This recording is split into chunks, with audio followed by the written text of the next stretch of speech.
Hello friend, welcome to my channel full concept tutorial में। देखिए model paper 25 का जो निकला है उसका क्वेश्चन हम सॉल्व करते हैं। क्वेश्चन देखिए आप तो स्क्रीन पर दिख गया होगा, हम देखिए पढ़ रहा है।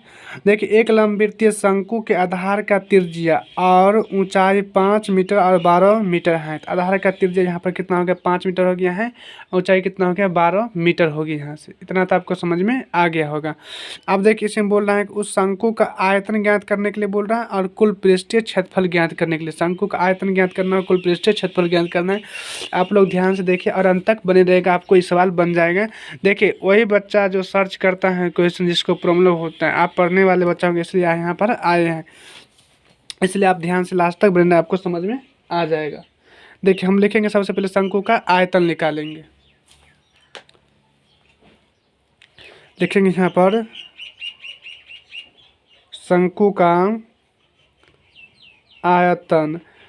आपको याद ही करना है। देखिए अगर आपका बेलन का त्रिज्या आपको अगर याद होगा ना तो शंकु का त्रिज्या आपको याद हो जाएगा। देखिए बेलन का क्या होता है, तो पाई आर स्क्वायर एच होता है। तो शंकु का क्या हो जाएगा, 1/3 और पाई आर स्क्वायर क्यू हो गया। ये हो गया, ये किसका हो गया है, शंकु का आयतन हो गया। देखिए मतलब बेलन का जितना क्षेत्रफल होता है उसका 1/3 शंकु को होता है। यानी बेलन में जितना पानी अटता है उकर 1/3। अगर बेलन में अगर 9 लीटर मान लें अटता है तो शंकु में उसका 3 लीटर अटेगा। समझे, वहाँ से निकाला गया है।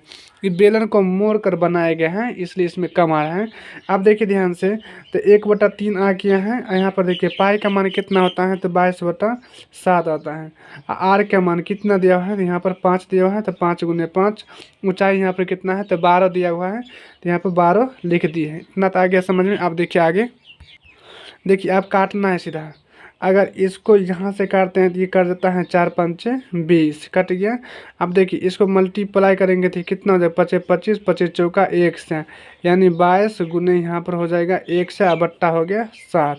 अब देखिए इसको भाग देंगे, यहाँ से कितना निकल के आएगा, यहाँ से ये तो समझ लीजिए यहाँ से 3.14 आ रहा है। गुने 100 कर दीजिएगा तो यहाँ से निकल जाएगा कितना, 314 मीटर स्क्वायर।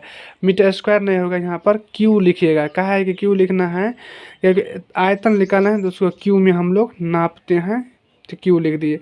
इतना आया है। और पॉइंट में कुछ कुछ आता है वो भी हम बता देते हैं, नहीं तो आप लोग इसमें क्या करेगा। इसमें देखिए 7 × 21 हो गया, उस पर 0 7 × 7 आ गया है, 0 3 बचा है, उस पर गया तो 7 × 4 = 28, 2 बचा है, 7 × 4 = 28, 2 बचा है, 7 × 2 = 14, यानी कितना आ रहा है 3.14। यहाँ पर 2 हो जाएगा और इतना आ गया, इसका क्या आयतन निकल के आ गया है। आपको समझ में आ गया, 3.314.2 मीटर क्यू इसका निकल के आ गया।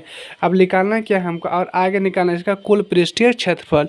तो कुल पृष्ठीय क्षेत्रफल कैसे निकालेंगे, देखिए ध्यान से। लिखेंगे शंकु, लिखेंगे शंकु का शंकु का कुल पृष्ठीय क्षेत्रफल। अब देखिए ध्यान से क्षेत्रफल निकालते हैं। तो आपको शंकु ये दिख रहा है, जो शंकु, तो आपको इसमें क्या दिख रहा है, दिख रहा है ना। तो क्या दिख रहा है यहाँ पर ध्यान से देखिए।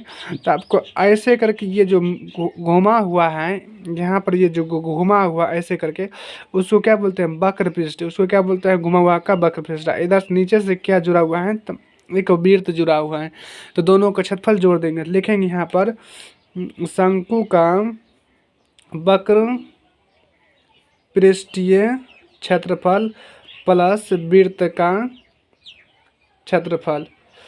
आ गया समझ में। देखिए तो शंकु का यहाँ पर वक्र पृष्ठीय क्या होता है, तो पाई आर एल होता है। अब प्लस, अब बेलन का क्या होता है, वृत्त का क्षेत्रफल, तो पाई आर स्क्वायर होता है। अब देखिए आप यहाँ से फार्मूला बन गया। अब देखिए दोनों में क्या मिल रहा है, तो पाई मिल रहा है और आर मिल रहा है, एल प्लस आर हो जाएगा। ये निकल गया शंकु का वक्र पृष्ठीय, मतलब कुल क्षेत्रफल निकला है। अब देखिए हमको निकालना क्या है, तो एल का मान यहाँ से नहीं पता है। किसका मान नहीं पता है, तो एल का मान नहीं पता है। तो एल का मान यहाँ से हम निकालते हैं। देखिए लिखेंगे एल, एल बराबर क्या होता है, ये दिख रहा है ना, ये रेखा, ये क्या है, ये तिर्यक ऊंचाई है, ये तिर्यक। एल बराबर क्या होता है, आप देखिए सबको झाँपिए, इधर इसको झाँपते हैं। अब झाँपते हैं तो क्या निकल के आता है, ये कर्ण हो जाता है, एक समकोण त्रिभुज बन जाता है। तो इसका क्या होता है, तो H square plus R square हो जाएगा। तो एच का स्क्वायर कितना होगा 12 का स्क्वायर, अब प्लस 5 के, इसको अगर तोड़ फाड़ करते हैं तो आपको यहाँ से 169 आएगा, इसका होगा 13। ये कितना निकल के आएगा 13, तीजे को चाहे कितना निकलेगा 13 निकल के आ जाएगा। अब देखिए 13 निकल के आ जाएगा, 13 निकल के आया इस पर बैठा देते हैं। तो पाई का मान 22/7 होता है, आर के मान कितना है तो 5 है, और एल के मान अभी जस्ट निकाले हैं इतना हो गया, आर आर आर के मान हो गया 5 हो गया इतना। देखिए 22/7 गुने 5, इसको जोड़ेंगे तो कितना हो गया 18 हो गया। अब देखिए 22/7 हो गया, गुने इसको 18 पंचे 90 हो गया। इसको काटिएगा फिर से, देखिए इसको गुना करते हैं तो 18 दूना 9 दूना 18, 9 दूना कितना हो गया 18, यानी 180 हो जाएगा। और फिर 9 दूना 18 180 हो जाएगी यहाँ से। अब 0 8 9 1, अब इसमें क्या करें 7 से भाग देते हैं, तो 7 दूना 14, तो बच्चा कितना यहाँ पर 5 है, 5 में गया 8 और 7 56, बच्चा 2, यहाँ पर 5 8 गया 58, 5 56 घटे 2 बचा, 2 पर गया 0, तो 7 दूना 14, फिर बचा है 6, 6 पर गया 0 और 7 56, 7 5 35, यानी कितना आ रहा है 282.85 सेंटीमीटर या मीटर स्क्वायर। ये निकल गया है शंकु का कुल पृष्ठीय क्षेत्रफल। आपको समझ में आ गया हो तो वीडियो को लाइक कमेंट एंड सब्सक्राइब कर लीजिएगा। वीडियो देखने के लिए आपका